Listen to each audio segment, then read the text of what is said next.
وعلى آله وصحبه أجمعين. فيا عباد الله اتقوا الله.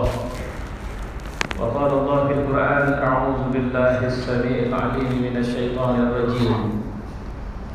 بسم الله الرحمن الرحيم. فاستقم كما أمرت ومن تاب معك ولا تطغوا إنه بما تعملون بصير. ولا تركنوا إلى الذين ظلموا فتمسكم النار وما لكم من دون الله من أولياء ثم لا تنصرون. Maka tetaplah kamu pada jalan yang benar sebagaimana diperintahkan kepadamu dan juga orang-orang yang telah taubat bersamamu. Janganlah melampaui batas, sungguh Dia Maha melihat apa yang kau kerjakan. Dan janganlah cenderung kepada orang zalim yang menyebabkan kamu disentuh api neraka. Dan sekali-sekali kau tidak mempunyai penolong seorang pun selain daripada Allah. Kemudian kau tidak akan diberikan pertolongan. Shadaqallah wa shadaqa Rasulullah wa ba'd. Jamaah Jumat, Masya Allah, kita alhamdulillah dengan izin Allah memberi taufik, hidayah sehingga akhirnya kita bisa melaksanakan ibadah Jumat pada siang hari ini. Satu karunia yang Allah berikan hanya kepada orang yang Allah mau memberikannya. Allah tidak akan memberikan kepada yang Allah tidak mau memberikannya.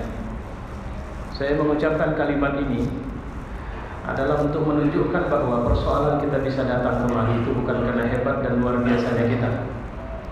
Karena bisa jadi ada orang yang jauh lebih tidak sehat dari kita, atau jauh lebih sehat dari kita maksud saya, tapi dia terhalang untuk bisa datang kemari. Jauh lebih banyak waktunya dari kita, tapi tidak tergerak untuk bisa melaksanakan ibadah Jumat. Ini betul-betul karunia yang Allah berikan kepada kita, dan seharusnya kita mensyukuri karunia ini untuk kemudian menyadari bahwa sebenarnya karunia terbesar yang sudah Allah berikan kepada kita adalah dengan menetapkan dan memberikan Islam sebagai agama untuk kita. Begitu. Kenapa dia ingatkan bawa baju hujan? Apa pasti hujan? Kenapa kemarin mereka tidak ingatkan baju hujan? Ini satu yang menarik sekali. Habib Rizik sebenarnya sudah menyampaikan 10 poin kebesaran Allah di peristiwa 212. Dan itu kami temukan di lapangan. Masa yang diperkirakan sekitar 7,5 juta orang itu adalah masa yang saya pikir belum ada catatan sejarah yang mencatatkan begitu tertibnya. Saya berada di tengah kerumunan yang susah, traffic jam, bukan kendaraan, tapi manusia nggak bisa jalan. Tapi tidak ada dorong-dorongan, itu saya rasakan. Tidak ada dorong-dorongan. Padahal tidak ada, ini jalur keluar, ini jalur masuk, tidak ada. Orang rombongan-rombongan yang dari depan menuju ke belakang, dari belakang menuju ke depan, sangat potensial terjadi chaos dalam peristiwa itu. Tapi semuanya saling mengedepankan orang untuk memberi jalan. Tidak ada perintah, tidak ada koordinasi formal yang harus begini dan sebagainya. Semuanya mengedepankan kesadaran itu. Jika saja hari itu tidak ada hujan, mungkin banyak yang pingsan. Tapi sejak masa berdatangan ba'da salat subuh, suasana di sekitaran lokasi sudah mendung, bahkan berangin, sehingga semua orang terselamatkan. Hujan tidak turun terus-menerus, gerimis, berhenti, cerah sebentar, gerimis lagi. Dan kemudian di lokasi saya duduk waktu itu di kisaran air mancur di depan patung Buddha. Saat selesai azan pertama dan khatib berkhutbah sampai selesai sholat, hujan tidak berhenti turun. Coba bayangkan kalau saya hujan tidak turun, kemana mau ambil wudu tadi? Saya bisa melihat air yang tergenang di kantongan tempat saya duduk itu penuh, sehingga kalau saya batal wudu saya bisa ambil wudu di situ. Kalau bukan karena Allah. Tidak mungkin. Presiden kabarnya dari Kamis tidak mau datang. Jumat pagi juga yang masuk ke info panitia GNPF diceritakan bahwa beliau bahkan sempat tidak nampak di istana. Saya nggak ngerti dengan presiden kita ini. Siang belum ada tanda-tanda. Bahkan menurut Habib Rizik setelah sholat qabliyah baru dia tahu presiden sedang menuju ke lokasi. Dan hadir persis sebelum khutbah dimulai, sehingga semua khutbah itu dia bisa dengarkan. Seorang presiden, kalau Allah mau menggerakkannya maka dia akan datang. Fa'al lima yurid. Allah itu berkehendak. Kalau dia sudah mau, siapapun, apapun dia bisa kerjakan. Khotibnya seharusnya bukan Habib Rizik, dan tidak ada rencana dia jadi khatib. Tapi Kiai Haji Ma'ruf Amin tidak bisa hadir, kabarnya tidak bisa mengakses lokasi karena masa yang demikian banyaknya, sehingga didaulatkan Habib Rizik menjadi khatib. Masya Allah, sehingga jadilah dia khatib pertama dalam sejarah dunia mungkin yang memimpin jamaah Jumat lebih dari 5 juta orang, dan dia menyampaikan semua pesan-pesan itu. Baik, yang lain. Tapi khutbah ini tak bisa memberi cukup waktunya untuk menceritakan itu semua. Sehingga setiap orang bertanya sebelum dan sesudah 212, bagaimana kita, what next? Saya bilang, Allah akan kirim pesan ke hati dan peristiwa yang akan datang. Saya hakul yakin itu. Walaupun saya khawatir yang ke depan itu ada darahnya. Tapi percayalah, seorang mujahid tidak takut darah, bahkan darah itu yang dia cari. Bukankah kita menginginkan kematian sebagai syahid? Saya kembali membaca buku-buku yang berbicara sejarah Islam di Indonesia secara objektif. Ya Allah, ternyata banyak kali penulisan sejarah kita yang dikhianati. Kata Indonesia, istilah nasional, itu sebenarnya muncul dari para ulama. Kebangkitan Indonesia dihubungkan dengan Budi Utomo. Budi Utomo itu adalah manusia yang secara sadar menulis dan menistakan Rasulullah SAW. Dr. Sutomo. Makanya kita perlu menulis ulang sejarah Indonesia memang. Nah, pertanyaannya dulu, apa ini dengan Indonesia? Saya malah heran kalau ada orang yang mengaku Muslim lantas dia bersifat curiga dengan peristiwa ini. Karena saya terus terang, mohon maaf, tolong bantu saya kalau dianggap saya terlalu kaku. Sama saya siapa yang tidak menunjukkan simpatinya terhadap mereka yang bergerak dalam aksi bela Islam, kalau tidak munafik itu orang kafir itu. Siapapun mereka, mau gelar profesor sekalipun, mau disebut kiai sekalipun, kalau mereka menunjukkan sikap yang miring, maka saya cenderung melihat ada nifak yang kentara sekali di hati mereka, dan itu kelihatan dalam tindakan mereka. Bukankah sebenarnya kita melihat bahwa peristiwa ini telah meyakinkan kita, inilah hari di mana Allah memberi peluang sama kita dan kita harus syukuri. Apa peluang itu? Pertama, Allah memulangkan para ulama kepada kita dan memulangkan kita kepada para ulama. Sehingga hari ini orang lebih percaya, umat lebih percaya kepada ulamanya ketimbang yang lain. Kalau ada orang berita TV saya bilang, hari ini orang tidak nengok berita melalui TV, orang nonton hiburan. Kalau berita mereka lihat sosial media hari ini. Dan inilah hari sosial media telah mengikat kita. Di mana bukan bendera partai, karena tidak ada kekuatan partai yang bisa mengikat. Di mana tidak ada seorang tokoh hebat, bahkan Habib Rizik sekalipun, Ustaz Bakhtiar Nasir sekalipun, mereka tidak bisa menggerakkan ini semua. Bagaimana seorang bisa menggerakkan? Ada orang yang tidak bisa berjalan dengan benar, sehingga dia menggunakan tangan dan kakinya untuk berjalan, karena sebab dia cacat, tapi dia bergerak ke sana.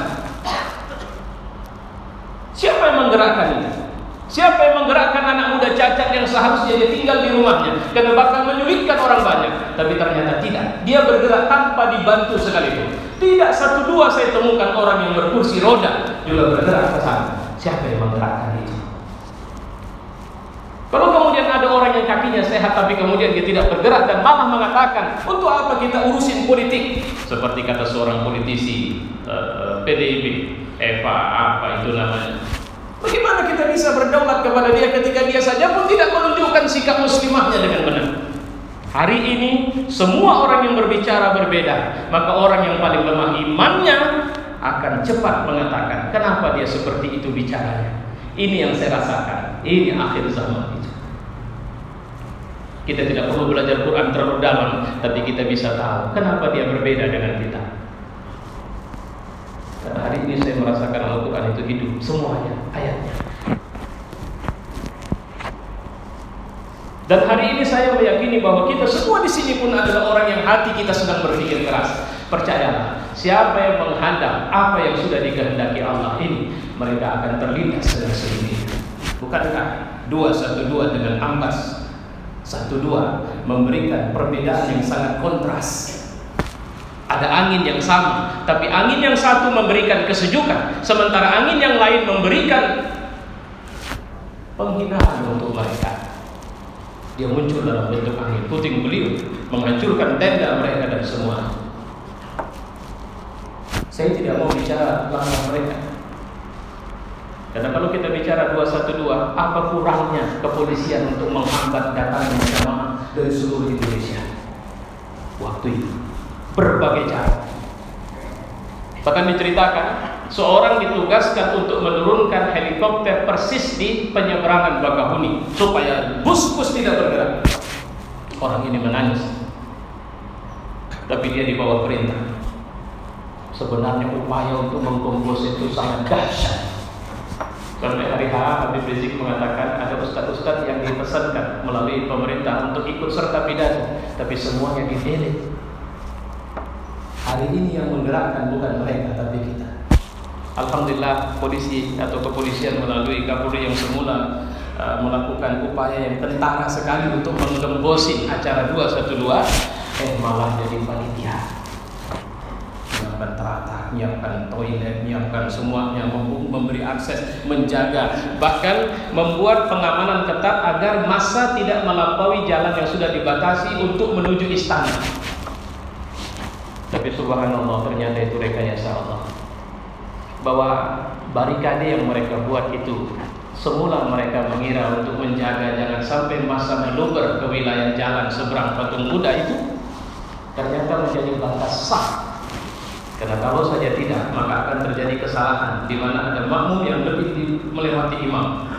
Jadi dengan buat batas begitu, nah imam di depan, makmum tetap di bawah. Polisi mengira itu untuk mencegah, tapi Allah membiarkan itu menjadi batas supaya makmum tidak melampaui imam. Bukankah itu bahagian kebesaran yang Allah berikan kepada kita semua?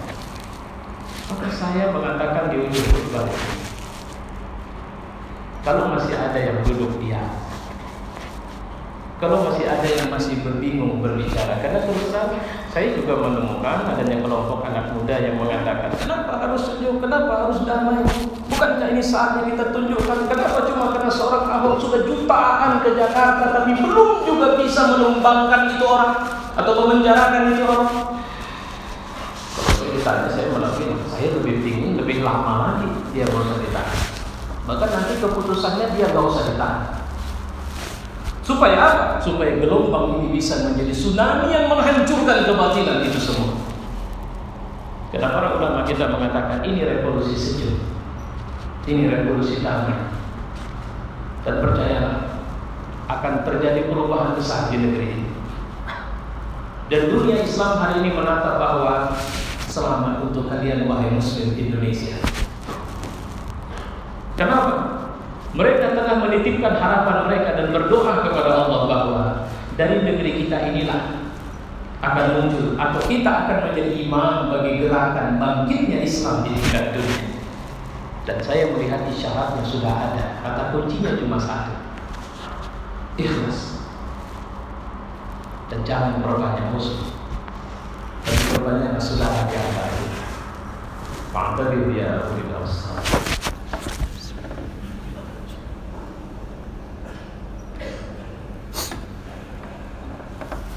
Alhamdulillah.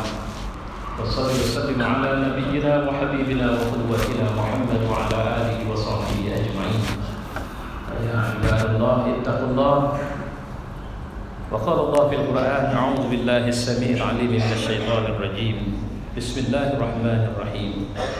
Wa ma kana rabbuka liyuhlikal qura bi dhulmin wa ahliha muslihun. Dan Tuhan tidak akan membinasakan negeri secara zalim sedang penduduknya berbuat kebaikan. Shadaqallah wa sadaqa rasulullah wa ba'd. Seorang bertanya kepada saya, Ustaz, apa yang bisa antum sampaikan terkait peristiwa gempa di Aceh? Saya mengatakan kalau bahasa Quran Pak, jika ada satu bencana yang terjadi sampai datangnya Tuhan atau dini hari di saat orang sedang tidur, maka itu azab. Itu azab. Tapi kalau kita baca ayat ini, selama masih ada kebaikan di situ, maka itu bukan azab. Jadi bagaimana cara kita melihat ini? Kalau pada khutbah pertama saya menceritakan 212 dan insya Allah akan ada 12. Tapi bentuknya dengan serentak mengkonsolidasi umat Islam, menggerakkan mereka yang masih belum salat subuh ke masjid untuk bisa salat subuh ke masjid, dan menjadikan gerakan salat subuh ke masjid menjadi gerakan umat Islam Indonesia khususnya. Ini merupakan konsolidasi ruhiyah. Saya ulang sekali lagi, ini konsolidasi ruhiyah. Dalam firasat saya, kalaulah ini geraknya datang dari Allah Subhanahu wa taala, Allah sedang menyiapkan kita memiliki kekuatan keimanan yang cukup. Lepas dari sini, proses seleksinya menuju kekuatan moralitas yang cukup. Lepas dari sini, Allah akan hadap-hadapkan kita secara terbuka dengan musuhnya. Wallahu a'lam. Dan peluangnya tinggal satu. Kalau tetap kita lurus dan kemudian kita muncul sebagai pemenang, saya tidak sulit bagi kita untuk menumbangkan siapapun yang zalim terhadap umat Islam. Walaupun lihatlah orang-orang kafir Kristen di Bandung nggak diapa-apain, teriak-teriak merasa dizalimi. Kemudian di Medan ini salah satu kantor di BPM wilayah saya dengar itu ada pohon Natal. Sejak kapan faktor pemerintah bisa menaruhkan pohon Natal? Ini kenapa? Siapa rupanya pimpinannya di situ? Ini karena mereka tidak orang yang mukmin. Jadi kalau begitu, apa yang harus kita lakukan? Ini bahaya.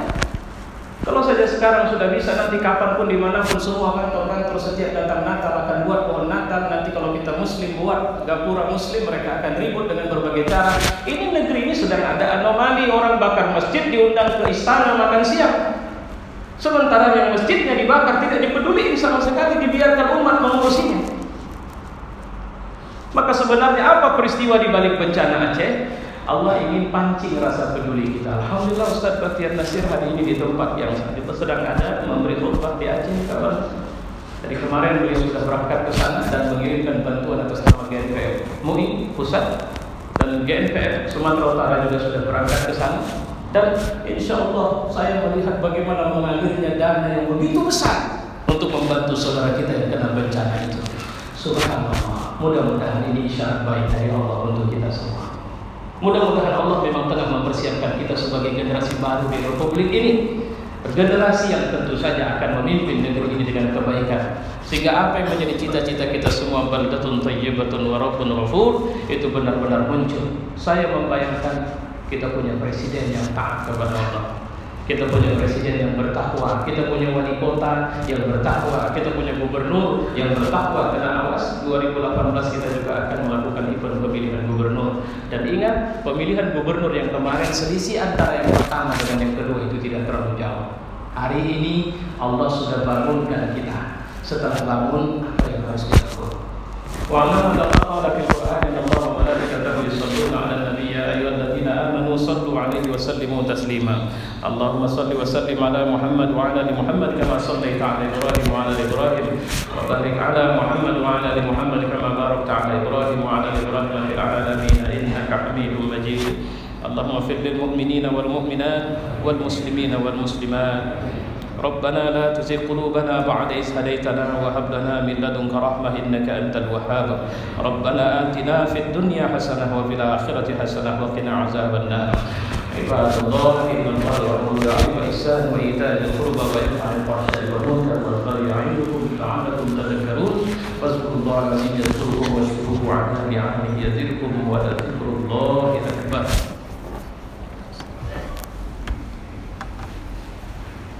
الله أكبر الله أكبر أشهد أن لا